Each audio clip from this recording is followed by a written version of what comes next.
brings us to our first plenary session this morning, ladies and gentlemen, as we hyperloop to the future. Now, when I say the name Sweden, what comes to your mind? What comes to your mind? Yes, I know you're thinking furniture. I also know you're thinking meatballs. And for the football enthusiasts, you're thinking of Zlatan Ibrahimovic. But I think there's a lot more to Sweden that meets the eye, ladies and gentlemen.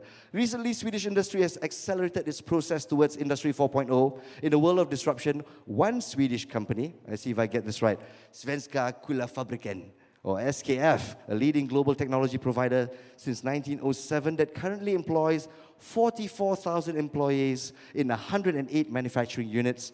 It is the largest industrial distributor network in the industry, with 17,000 distributor locations encompassing 130 countries. I give you SKF, ladies and gentlemen.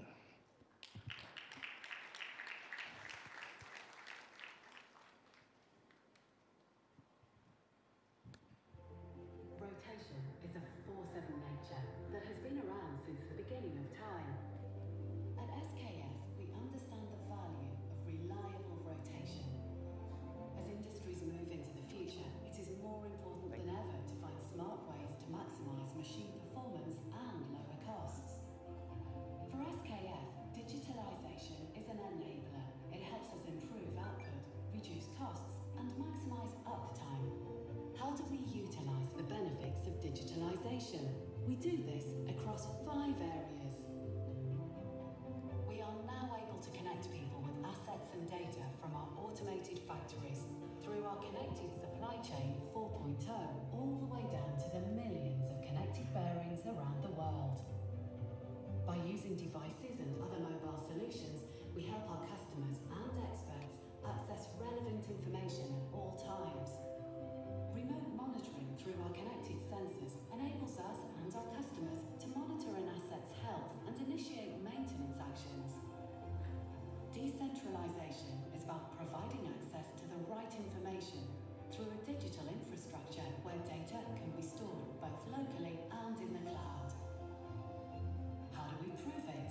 We are investing in automated and flexible factories in Sweden, France, Germany, and the US, the first of their kind. This means better service for our customers, better quality, and full traceability.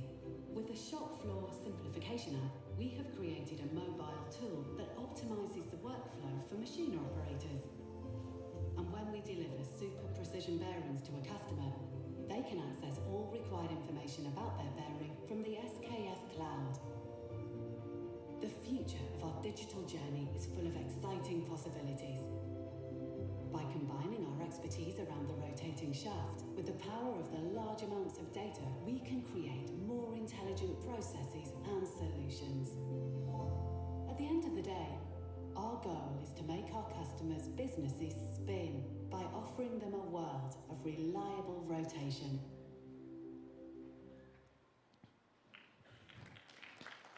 SKF, ladies and gentlemen, customer-centric for more than 100 years, and they have this uncanny superpower. I call it a superpower because they have this ability of improving their processes by continuously developing, innovating new technologies, be successful at it, and derive a whole new product and offer its customers more competitive advantages to, of course, smiles to the shareholders. And ladies and gentlemen, ongoing transformation and obsession for customers is a must for SKF. And ladies and gentlemen, put your hands together for our superstar this morning, Mr. Anders Fogelberg, Managing Director, SKF Malaysia. Thank you very much. Selamat pagi. I've never been called a superstar before. Fantastic. A year ago, my mobile phone went wild. WhatsApp messages, SMSs, Facebook messages, and I wondered, something big must be going on. I checked my social media, and apparently the newly elected Prime Minister of Malaysia, Dr. Mahathir, had done a shout-out to SKF. He had a press conference, he talked about the industry in Malaysia, how it needs to be competitive, and he said, there's this Swedish ball bearing company. Look at what they're doing, how they're developing companies in all these fields. We need to be like them. No pressure at all. I hope after this presentation that some of you might think, yeah, he was up to something. We can learn something from SKF. If not, then the next hour will be a complete failure on my part. My intention today, I'm asked to not give the standard sales pitch on why you need to buy SKF bearings. But if you have skateboards, bicycles, motorbikes, if you need bearings, for goodness sake, buy SKF. Sales pitch done. What I'm going to do today is to talk a little bit about the transformation that SKF has been undergoing. 25, 30 years ago, major business writers wrote that SKF is an old-time dinosaur. They will die for sure. Japanese companies, Chinese companies, Korean will beat them. They will be gone, which happened to a lot of old European companies at the time. So I will give you an inside view on how SKF transformed into the digital age to stay competitive. And I've also been asked to represent a little bit about Sweden. It's not only about meatballs. Sweden has become a leading country in digitalization.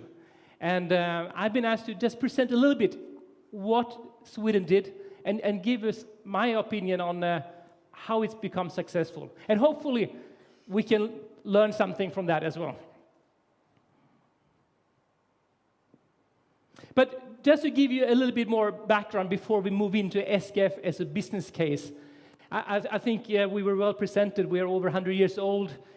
In Malaysia, we have 550 employees, $100 million in sales, and an unbeatable distributor network across the world, and including Malaysia. The foundation of SKF has always been global and local. You invent together with the customers on a local level, you bring it globally and you replicate. You learn things in a warm climate, how the machinery reacts. You bring it to another climate and you innovate.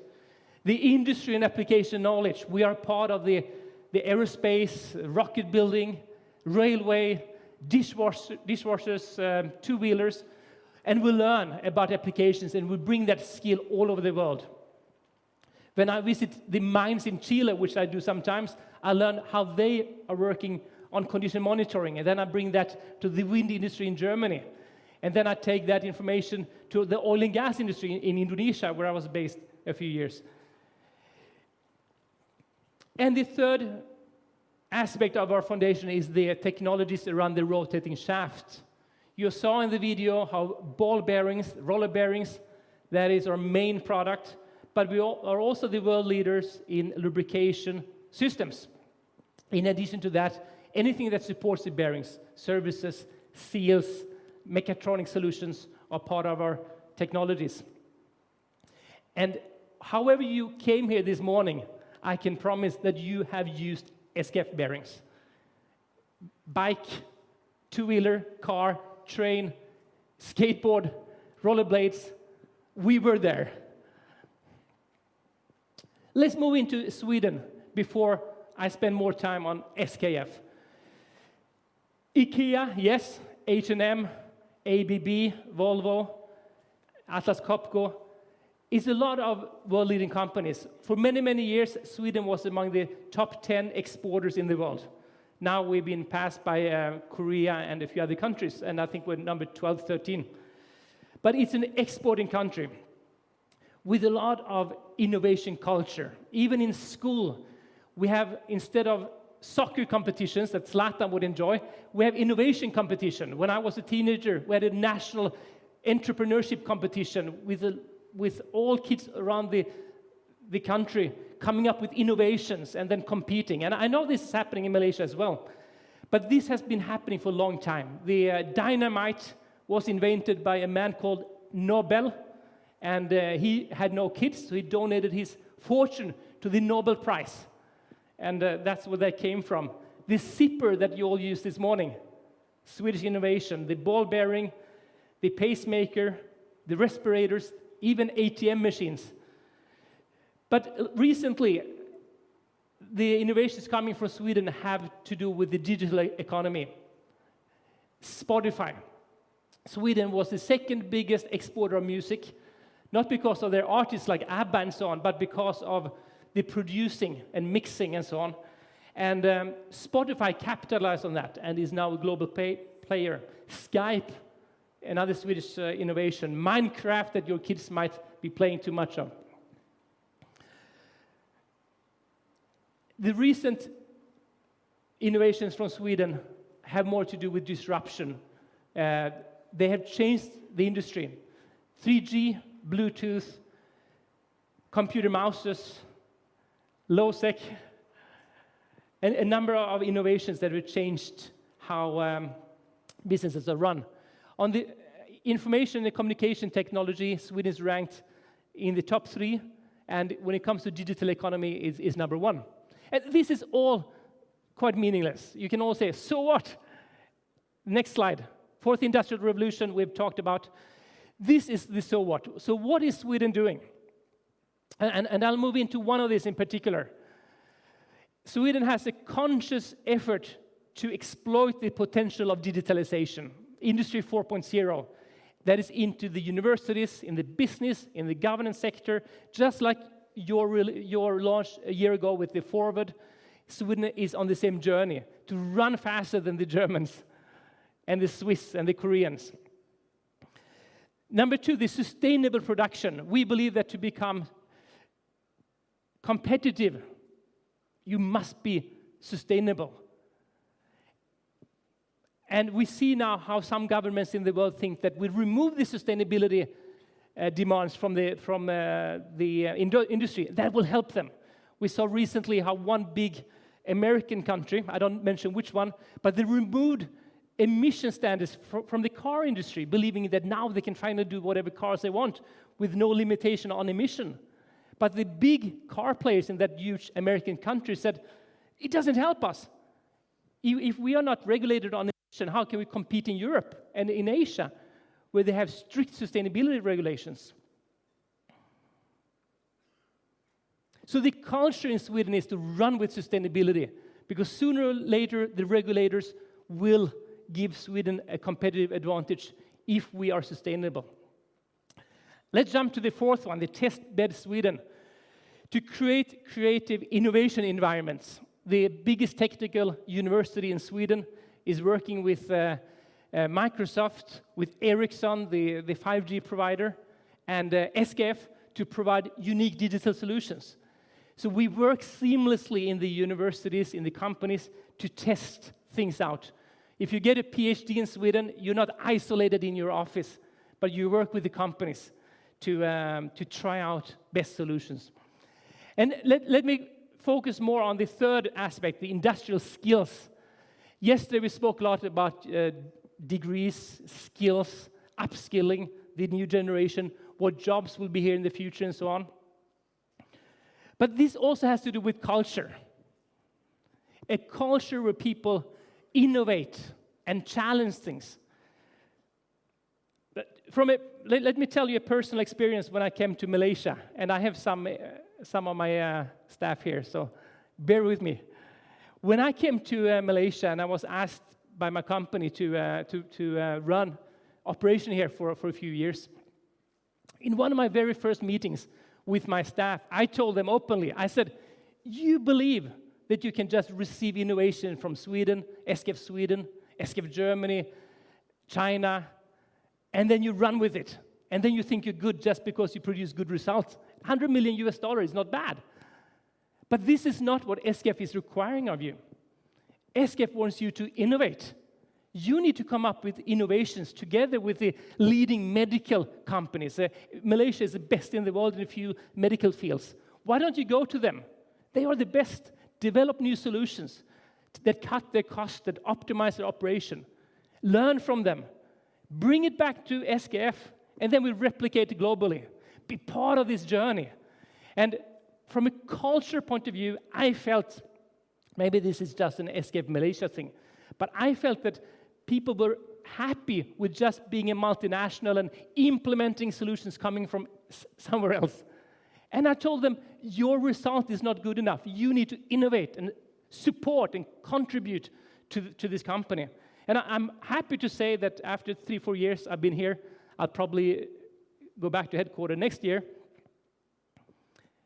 that now we have won an excellence award globally within SKF, and we brought 2 innovations, one in the medical field and one in the palm oil field, that is now replicated throughout the world. And they came from Malaysia.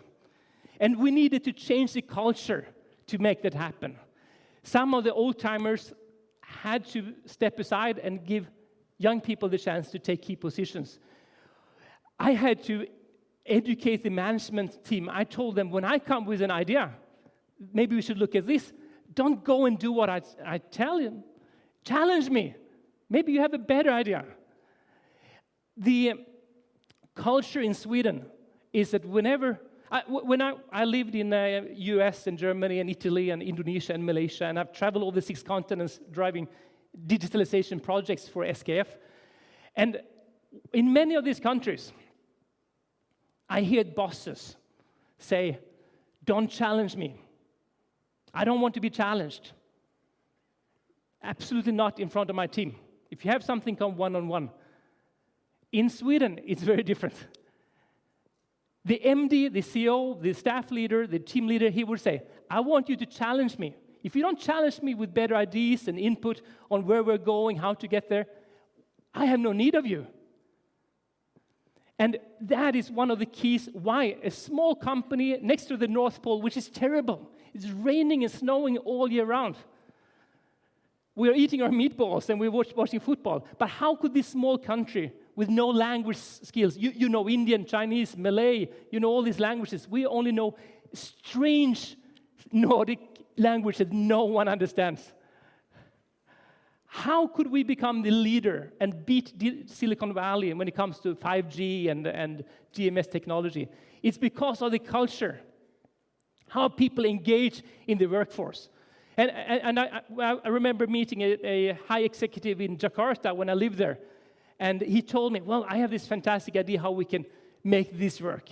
And I said, wow, that's fantastic. Did you go to your boss to get his support to spend time and money on this? Yeah, I did. How did it go? Yeah, I went to him twice. That's the end of the story. Twice. So you challenged your boss twice. Yes, he didn't take it. And then he gave up. That is not how you build a sustainable, innovation, disruptive economy that beats the competition. If you can't get your boss on the first attempt or second, then you think, okay, what am I missing here? Maybe I'm selling a too big chunk of a problem. Maybe I can start small and say, hey, boss, I think we can save some cost on digitalizing this. Or, hey, boss, I think I have a new idea for a business model. And then you have a small victory, you gain the boss's trust, and then you show him the work, then you go back again. And if this doesn't work, if you've tried a few years, go to another company.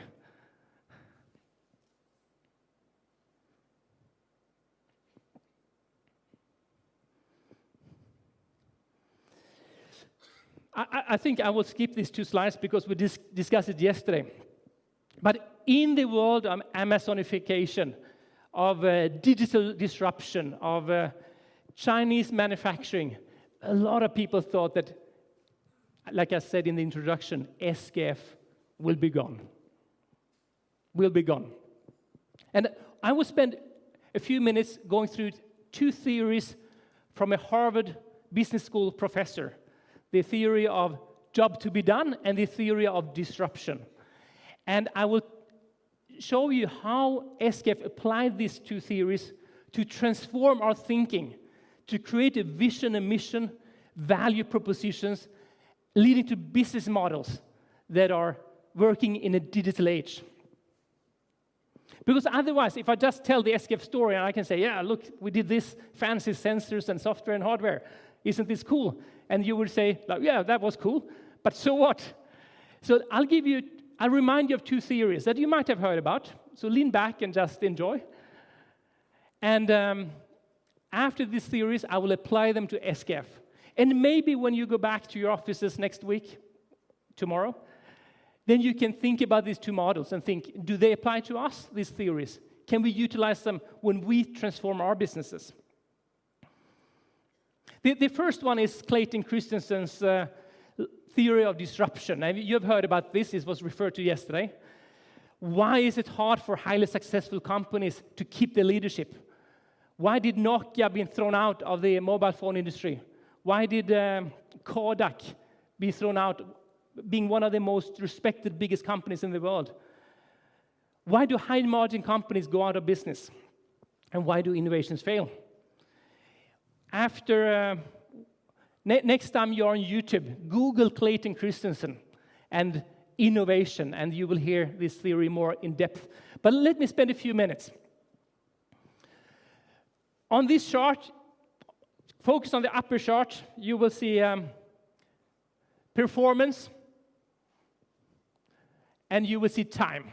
And what is happening with a company like SKF is that we do sustainable innovation. In 1907, we came up with a self-aligning ball bearing, revolutionized the industry. 1907, the founder of SKF, he was in fact an engineer within the textile industry. He founded this company. After a while, they split off, become an own company. And within the first 2-3 years, he sent people. He gathered his Swedish friends in my hometown, Gothenburg. He gathered them and said, you go to America. Here are all the drawings. Build a factory. See you in 5 years. You go to Australia. You go to South Africa. You go to China. So within 5 years, SKF was a global company on all continents. And then throughout the years, we have had sustainable innovation, meaning we do the bearings slightly better. Slightly better. The problem with this, though, is that you have something called low-end disruption. When the Japanese started to do ball bearings, the Swedes were laughing in Gothenburg. They said, hey, these bearings, we tried them, they're terrible. But they became better and better and better until they reached the threshold where customers said 25, 30 years ago, these bearings are good enough. And guess what? They're much cheaper. Let's buy these bearings instead. And SKF at the time was thinking, oh, let's do even more, better bearings. Let's innovate more patents, more bearings. But the Japanese became better and better. First, they took the fan industry, and we said, okay, these fans, bearings, low margin anyway. It's not big money. Let them take it. Then they took another industry, and then another industry.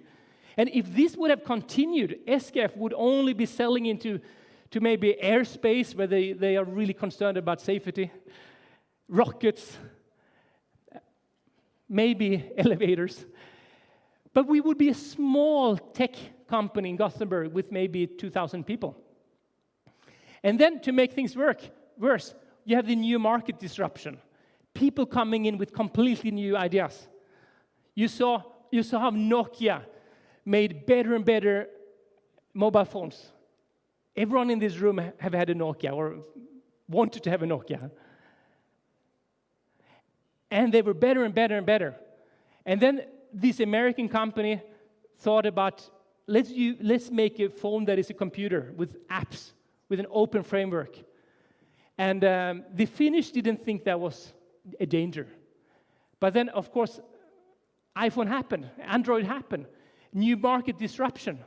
And suddenly everyone wanted to have a small computer as their phone. And Nokia was gone. One of the 10 biggest companies in the world fell from grace in 12 months. And the last year was the best year ever, and then they were gone because of new market disruption. This is what can happen to SKF. This is what we are afraid of. What can Google do? What can Amazon, Alibaba, Facebook, Siemens, that was here yesterday. I'm afraid of the guy. What can they do? So, looking at the theory of innovation, if you just focus on your own product and sustainable innovation, you will be kicked out of low-end disruptors. You will be kicked out by new market disruptors. So, SKF decided we need to disrupt ourselves. We need to look at low-end disruption. So we looked at certain industries. We were being disrupted out of palm oil, for example, because the Japanese and the Germans became good enough for palm oil. We went from 100% market share to a very small market share. And then we thought, what about we disrupt ourselves? Do we really need to sell to palm oil this high-tech bearing that works in the space industry? Or can we make a bearing that is perfect for palm oil, the greasy, slow rotation, but we remove the cost of making it spin thousands times a minute, which is unnecessary. So we made a new palm oil bearing, and we produced it in Nilai, in our factory, and we launched it, and we took back market share. Poor people in Sweden phoned me and said, hey, you're disrupting our business.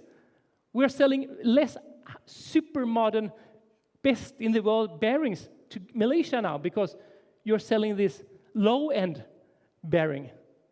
And I told him, yes, we're disrupting. But if we are not disrupting ourselves, someone else will. And we will leave this industry. If any one of you here are in the palm oil industry, I can tell you that the bearings we're providing, I claim, are the best for the palm oil industry. But the point is, we removed aspects of the bearing that was for other industries. Then what about new market disruption? SKF started to think, how can we disrupt ourselves when it comes to business models? When it comes to digitalization, it's easy to get stuck on cost cutting. We can digitalize this, transactional efficiencies, reducing our cost. And that is good. We need to do that. Amazon, Alibaba, extremely cost efficient. AirAsia. But digitalization is so much more than that. It's to looking at the customer and your business models to see how can we transform what we're offering and utilize all the digital technologies that are available and disrupt with new offerings. I'll get back to how SKF did this in 3-4 minutes. One more theory before I move into the SKF business case. The theory of job to be done to understand new market dynamics. I hope that you have heard about this theory. If not, next time you're in McDonald's and drink a milkshake, it will never be the same. Milkshake is a multi-billion-dollar industry. It's big, it's almost bigger than bearings. Milkshake is an enormous industry. And McDonald's a few years ago felt that a lot of newcomers started to take the milkshake business away. Multi-billion US dollar. They did everything that you can imagine. They identified who are the likely buyers of milkshake, what age, sex, background, brought them to their locations, gave them 10 milkshakes and said, okay, try this, which is the best? And everyone slurped milkshake and said, this is the best. Okay, good. And they improved and improved sustainable innovation. Nothing happened. Didn't change the milkshake business. Nothing happened. Waste of time. So then they brought in Clayton Christensen, the Harvard business professor who wrote the book, The Innovator's Dilemma, The Law of Disruption. And they asked him, can you use your business mindset and think about milkshake? And Clayton Christensen, he brought a few of his students, and he said, yeah, sure. I'll see what I can do. So he did something that McDonald's never thought about doing. He took his students, and he went outside a McDonald's restaurant, and every single time someone bought a milkshake, they noted their behaviors. When did they come? What did they buy? How did they react? Did they walk slow, fast? And then observed everything. And then they came back to McDonald's and said, did you note that people buy McDonald's milkshakes early in the morning? Most of the milkshakes are bought 7:30 to 8:30. Did you know this? And McDonald's said, yeah, we haven't thought about that. Yeah, that's why they buy milkshakes. And then they buy milkshakes 3 to 4 o'clock. Next day, they went back. And whenever someone had bought a milkshake and did the acquisition and was going into their car or whatever they were heading, Clayton Christensen and his team stopped them. And he asked them a question. Why did you buy a milkshake? What job is a milkshake supposed to do for you? What is the job to be done by this milkshake? And people were surprised and said, I don't know, I wanted a milkshake. And then they asked the people, but last time you bought a milkshake, wanted a milkshake, and you didn't buy a milkshake, what did you buy then? Well, I bought a bagel. But why do you buy a milkshake today and not a bagel? And they were thinking, well, I buy a milkshake because I'm driving to work, takes me 1 hour, it's so boring, and if I have a milkshake, I can suck it for half an hour, and that makes the travel more pleasant. If I have a bagel, I need to drive with the wheels on my knees, and I need to put the cream cheese on the bagel. And one time I bought a Snickers. It was gone in 1 minute. So Clayton Christensen and his team realized they didn't buy the milkshake because it was spectacular or good. They bought it because the job they wanted to have done was they wanted something fun to do while going to the office and stay somewhat full throughout the day. So they told McDonald's, you know what you can do to increase your milkshake sales? By now you will all be thinking, how will McDonald's apply this? That's a very good question. What they said to McDonald's was, make your milkshake thicker so they take even longer to suck. So more people will see that they last all the way to the office. And they will not buy a muffins or bagel or freaking banana or something else. They will buy a milkshake. So McDonald's took this advice. They made the milkshake thicker. And McDonald's outbeat competition. One problem though. In the afternoons, the soccer moms picked up the kids at school. And they were heading for practice. They went to McDonald's. The kid needed something fast before practice. So the mom took the kid down, said, okay, sit here, what do you want? Milkshake, good, milkshake. Got the milkshake, and then they started to suck the milkshake. Too slow. 45 minutes later, the kid said, I'm done. Or too late to soccer practice. So McDonald's learned a second thing. The job to be done in the afternoon is something else. Is to give a kid something quick before practice. So they made the milkshake less thick in the afternoon. So they could suck it up in 5 to 10 minutes. That is how McDonald's took control of the milkshake business. And guess what? People who buy milkshake might as well buy a hamburger or French fries. And in every single comparison, Burger King or Wendy's and all these other companies are much better than McDonald's. But McDonald's beat them because they understand what is the job to be done. They ask the right questions. So SKF did the same thing. We asked the customers, what job cost you to buy an SKF bearing? What cost you to hire SKF? We used the same philosophy. And we identified 2 areas. Just like McDonald's had 2 groups of buyers for milkshake, we found 2 groups of customers. The first group said, we want products, we want bearings. We need products that meet our requirements at the right price. We need a fast and reliable development for our new product generation of gearboxes or whatever it is. We need the product. I want on-time delivery. Flawless products. The second group of customers said, well, really, I don't care about your bearings. I need uptime. My factory is shutting down all the time. It costs me in loss of production. And I need to have a lot of maintenance engineers coming and fixing and sorting out. It costs me a lot. We have shutdowns every single month unnecessarily. So really, I want performance. We need solutions that help us manage our total cost of ownership of our assets. People buy big machinery from Korea, Germany, and China, and then they don't remember that 20% of the cost is the maintenance, and this will shut down all the time. So the customer said, well, we need solutions to manage this equipment. And I want my assets, my machinery in my plant to reach end of life without trouble. This is what I want. So SKF created 2 value propositions based on this. The first one is product. product, bearing, value proposition bearing.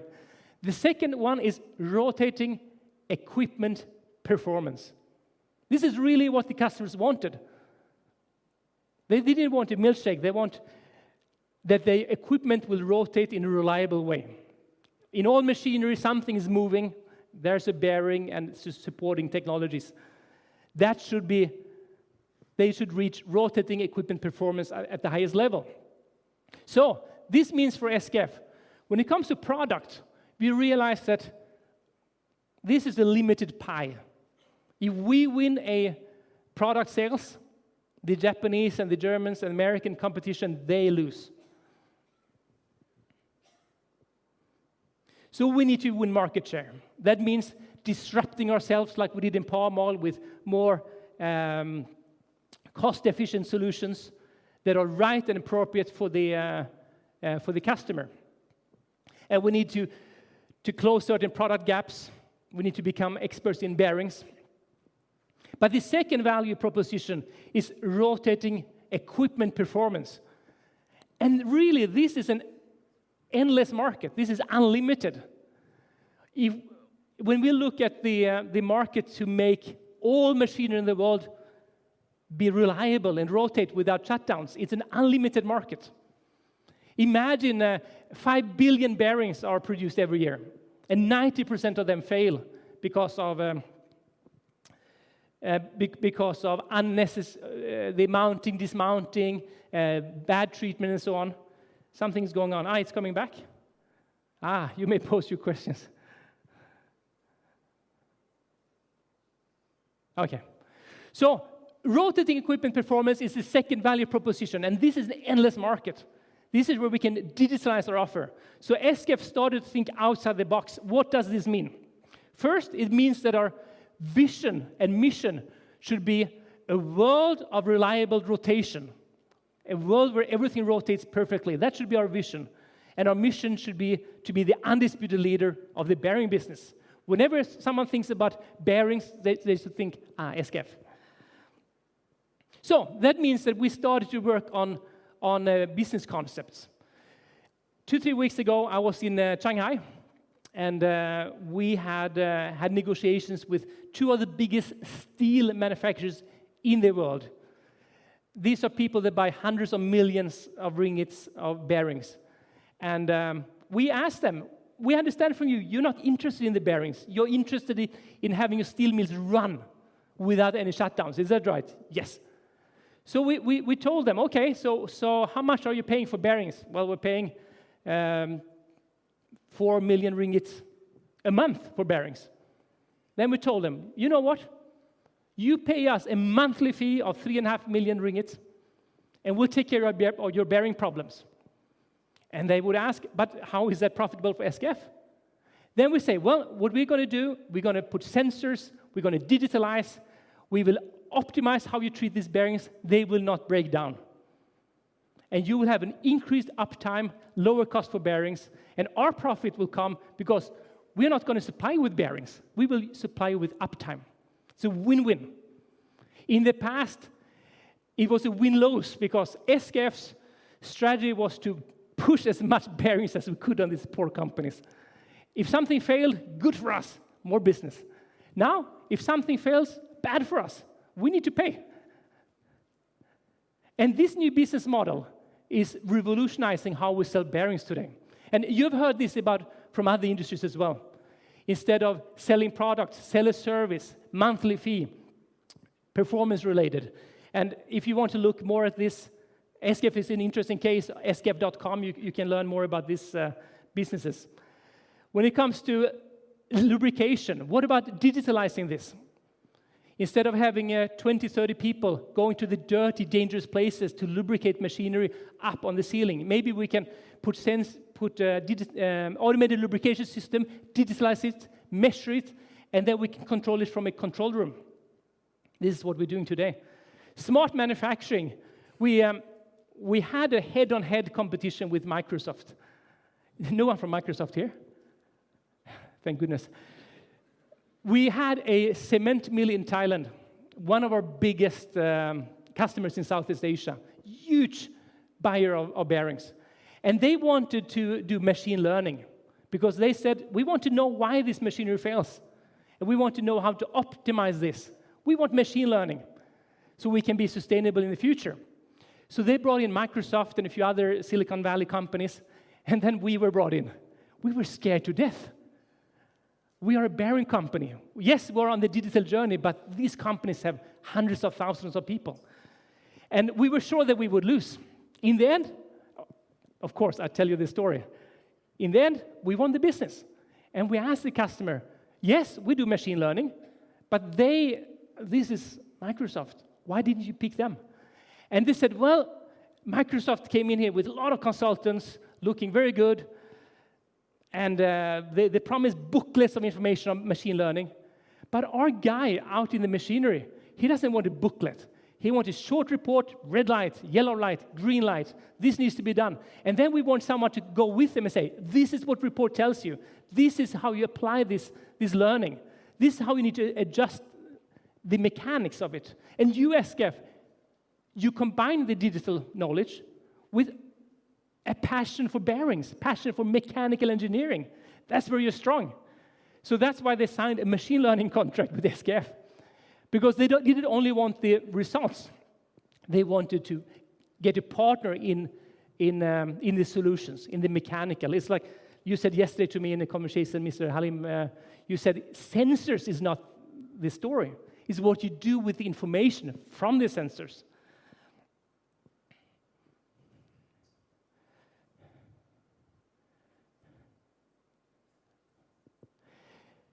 $5 million installed sensors in place, SKF sensors on SKF bearings. This started in 1986 when SKF bought the first sensor company. We couldn't develop these skills by ourselves. We bought the companies. First, 1 million sensors to be installed cost a fortune. It took 25 years. Second million sensors to be installed took another few years. Third million took another year. The 5th million was added the last few months. Because the industry started to realize that the cost of machinery breaking down all the time is too much. The cost of having engineers fixing everything, replacing, stocking spare parts is too high. It's better to have sensors and know what's going on. This bearing will fail in 3 months. You better have a backup. And then do a root cause fail analysis. Why will it fail in 3 months? Was it mounted incorrectly? Is it a lubrication issue? Is it the wrong solution?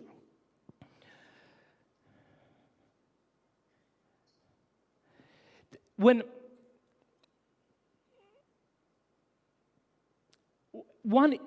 fast way to get into digitalization and Industry 4.0 is to use free consultants. And they are available all over the place. And whenever SKF is getting a tender, we look at the tender request and we think, my goodness, are they asking for this solution? We have spent 100 years in this industry. We built the application with the OEM. They are asking for the wrong thing. They should ask for this solution. That will keep this alive much longer. Yes, it will cost 20% higher, but it will keep this machinery alive for the next 10 years. We've done this in Peru. We've done this in Paraguay, in Finland. They're asking the wrong thing. Sometimes we go back to the customer and say, hey, you're not asking the right questions. And they say, no, this is coming from the top, someone up there, this is what they're asking. You just give your tender. And we say, okay, sure, this is what we can offer. Sometimes we win, sometimes we lose. But what I wish every single purchaser in the world to add, whenever there's a tender, add this question. Dear Mr. Supplier, am I asking for the right things? If you were in my shoes, what would you ask for? Whenever we get that attitude from a purchaser, and that happens in Malaysia the last few years, we had in the medical industry, we had someone asking us, yeah, I've been asking for this my whole life. What should I ask for? And we sat down with him, and we had people flying in from Italy and from Singapore and those two countries, and my team. And we worked with this medical supplier, and we said, this is really what you should ask for. This is a completely new solution. And by the way, it's a combination of 2 SKF solutions. We've never done it. Should we test it with you? Yes, please. And we went to our factory, we tested it, we installed a few thousand, and now 3 years later, it's still running. And this customer said, well, normally we have 3 million bearings in our production plant, 3 million. You don't see them, they're all over the place. 3 million. We normally change them every 6 months. We have 2,500 foreign workers replacing bearings 24/7. Your solution has been running now for 3 years. We haven't changed a single one. Maybe we need to install this all over the place. What about 3 million of that? And everything comes from a purchaser who was willing to say, SKF, every year I'm asking you for the same quote. This year I will do things differently. Or am I asking the right questions? Can we do this differently? And then the supplier coming in, free consulting. Happily, we love those customers because they challenge us. Whatever I learned with that customer, I will bring back to headquarters in Sweden. We'll bring to Latin America and across the world. Of course, we have signed contracts and so on, and we need to keep certain things confidential. But a fast way to get digitalized is to asking your suppliers, am I asking the right questions? And ask them, what can you teach me about digitalization? What have you done in your company that can teach me?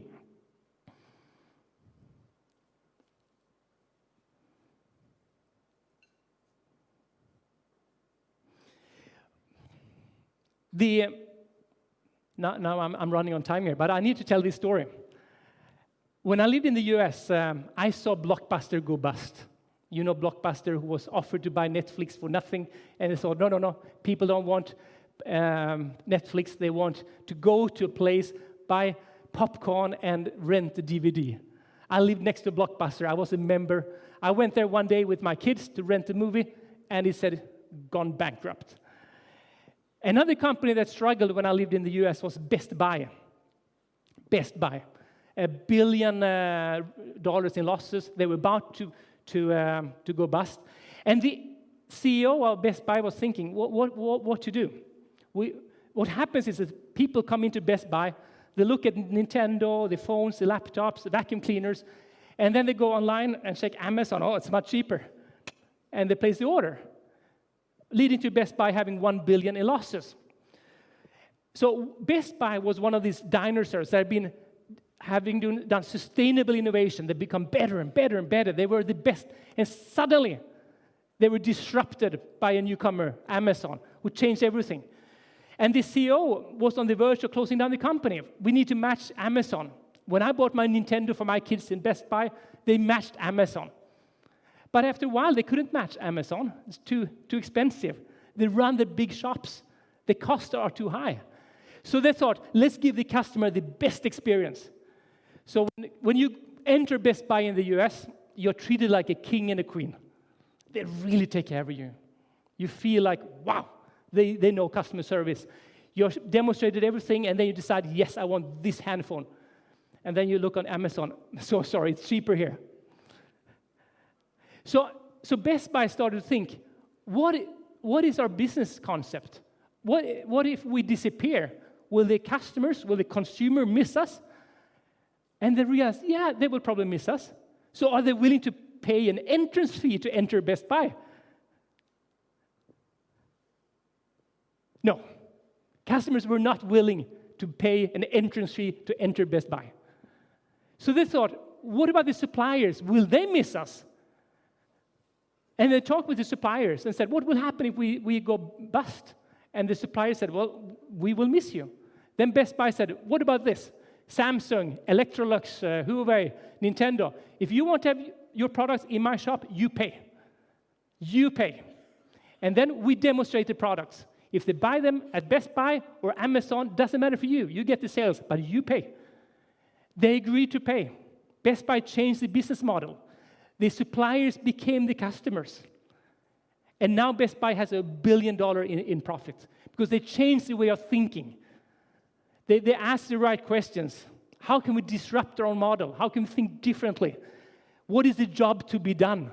Who is the customer? I have a few more stories and concepts, but I don't think we have time. But in short, I think Malaysia, you talk Indonesian. I mean, Bahasa, it's the same, basically, except for a few words. You speak Indian, Chinese. You speak much better the English than us Swedes. You have this gorgeous country with the best food in the world. You have the second best airport in the world. Everyone loves Malaysia. I was offered to become something very nice at headquarters, but my wife said, Malaysia, that's where we go on vacation. Can we move there, please? Malaysia is one of the premier destinations in the world. And I've seen entrepreneurship in Malaysia in my last few years. That is fantastic. I've seen my staff innovate. Now, when I came here, no one in SKF Malaysia had a regional role. Now, the finance regional role is in Malaysia. Marketing is in Malaysia. Service business development is here, is in Malaysia. Power transmission business development, Malaysia. Now we're moving the logistics from Singapore, sorry, Singaporeans, to Malaysia, because we're running faster.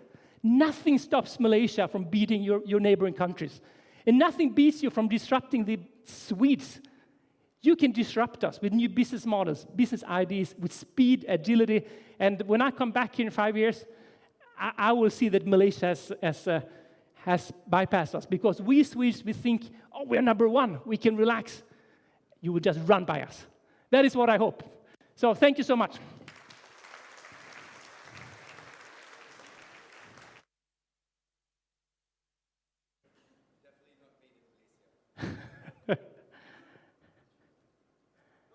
I think I've got loud enough voice. Thank you very much. Right on time, ladies and gentlemen. Once again, round of applause for Mr. Fogelberg.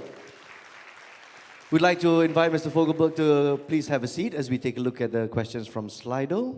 Yes, please do. And we'd like to invite Mr. Karamjit Singh, Chief Executive Officer of Digital News Asia and event chairperson as well, to moderate this quick Q&A session with Mr. Fogelberg. And of course, you may post your questions to Mr. Anders as we speak. So, okay, yeah, sure. Yeah. Karamjit, it's all yours. Okay, very good, thanks. We don't have much time. Yep. Just a quick question before we take questions from the audience, right? You said about when you first came and you asked your staff to challenge you, right? And you had to make a mindset change. How long did it take for them to believe that, hey, the boss is serious, right? We can challenge him. So how long did that take till the stage where you're in today? So you've been here 3 years now? 4. 4 years. So you finished 4 years. So when did that transition happen? 2 years? 2 years. What, My staff 2 years, says 2 years. I think 2 years before they believe you, okay. Yeah. But what was important was to tell the staff, conflict is not bad, but conflict is not behind my back or 2 and 2 in the coffee room. Conflict is in the meeting. Bring your different opinions to the meeting. Let's voice everything. Let's come to the conclusion. Let's set a plan, and then we're unified, and then we run. Maybe in the wrong direction. Then we adjust. But we need conflict, sound, healthy conflict. So, I mean, people are also afraid of failing. If they give an idea and it doesn't work, then they think, their performance is affected. So you would have been aware of that. How did you allay that fear? Because nobody's going to say, we're afraid that if we give an idea that doesn't work, then, you're going to ask us to leave or whatever. So how did you allay that? I think in the American business literature, there's a lot about failing, dare to fail, and so on. And in the Swedish culture, as you saw before, it's an innovative country. And the idea that I failed, I learned something, I moved on, we don't have, because we don't see it as failure at all. It's a process of learning. What my staff in Malaysia saw is that people that didn't challenge, that didn't dare, that didn't innovate, they would be bypassed for promotion. We would have other people coming in and taking the leadership positions. And people who tried and had passion and wanted never got any negative consequences. Just one more question before we go to the question from the audience. You said you came from Indonesia, right? Now, how do you compare the work ethic, or work culture with Indonesia versus Malaysia? Especially in your own experience, because you've had experience on both sides. So, because I don't know, and I don't mean to put Indonesia down, but I'm curious about it, because you said now you've got a lot of regional, global roles from Malaysia. I hear that a lot from multinationals which are based in Penang. so many global roles are based, out of Penang, and with Malaysians it's amazing. Let me make one comment. Every area where Malaysia is world leading, like medical supplies and some IT, badminton. Let me tell you one thing. Let's use Zlatan. You gave me this idea. 15, 20 years ago in Europe, to win the World Cup is everything. Everything. And 15, 20 years ago, some of the European countries said, we have a good idea how to win the World Cup. We eliminate foreigners from our national league so we can grow domestic players. And they thought, this will help us, because then it will be less competition, everyone can play. Those leagues then lost in all European Champions leagues, and they disappeared. Former big nations, they just disappeared.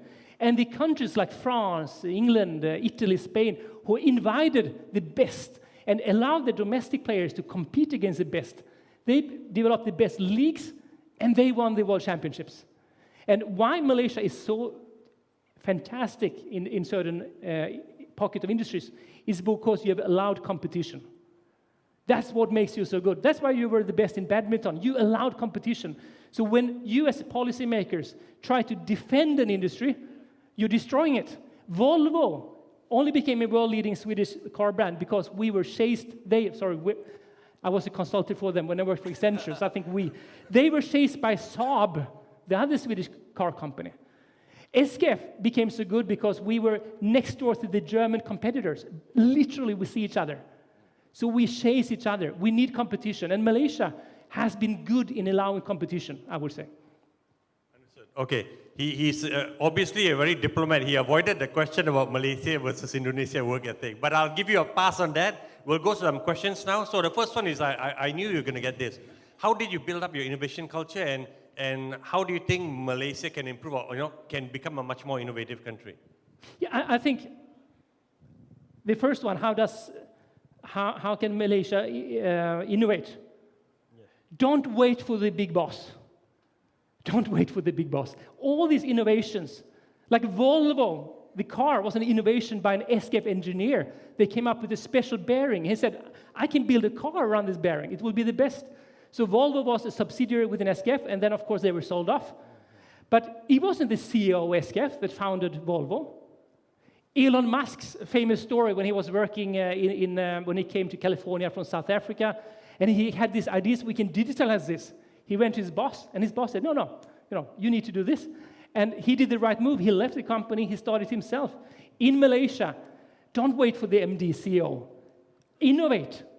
Build from bottom up. Don't wait for anyone. I think it sounds nice and sexy to say that when you're in a rank and file of a company, you always feel that there's a hierarchy, and that's the reality, right? So I'm not saying it will not work, but that's just a huge hurdle for someone to go back and say, I want to try to do. Because to innovate means you got to share ideas. Hey, my colleague, hey, we're doing this the same way. Can we do something different? Say, no, hey, the boss never said to do, don't be a busybody, you're trying to action. You know all what I mean. So you get that immediately among your peer group. So it's really hard to say don't wait for the boss, because that's the reality, right? So how do you play around that? Yeah, you need small victories. You need to gain the confidence. If the boss is a founder, has been around since the 60s, and he has seen it all, heard it all, small victories. Bring a small idea, show it works, gain his trust or her trust. Then you go back to something bigger. Gain their trust. Don't give up after 2 attempts. Continue. And if needed, leave the place. I think in Malaysia, when I came here, I did my first salary review, my first week. And I asked HR and the controller to bring me the information. And said, these are all the staff. This is how long time they worked for SKF. And I said, why do you tell me how long they worked for SKF? Yeah, because that's how we put the salaries, the increase. I said, no, I want to know how much they contributed to the success, how they changed the culture, how they empowered the team members. That's how we pay and reward people. And so we need to bring an innovative culture, promote innovators, and recognize innovation, not just long-term. And don't be afraid of competition. The strength of Malaysia is always when there's competition. Don't be afraid of, if I train the staff, if I empower them, they might leave me and start something else. Yeah. So what? Good for the industry. More competition. Beat them. But if we hold back information and don't empower our staff, we will never make it successful. Interesting. Okay. Are we good with time? Exactly. That's it. That's all the time we have. That's it. Okay. Huh? Oh, Okay, okay. thank you. That's very good, Anders. Thank you. Thank you very much for your time Thanks. and for the sharing. Thanks. Thank you very much, Mr. Karamjit, as well, for the Thank you. questions. Thank you.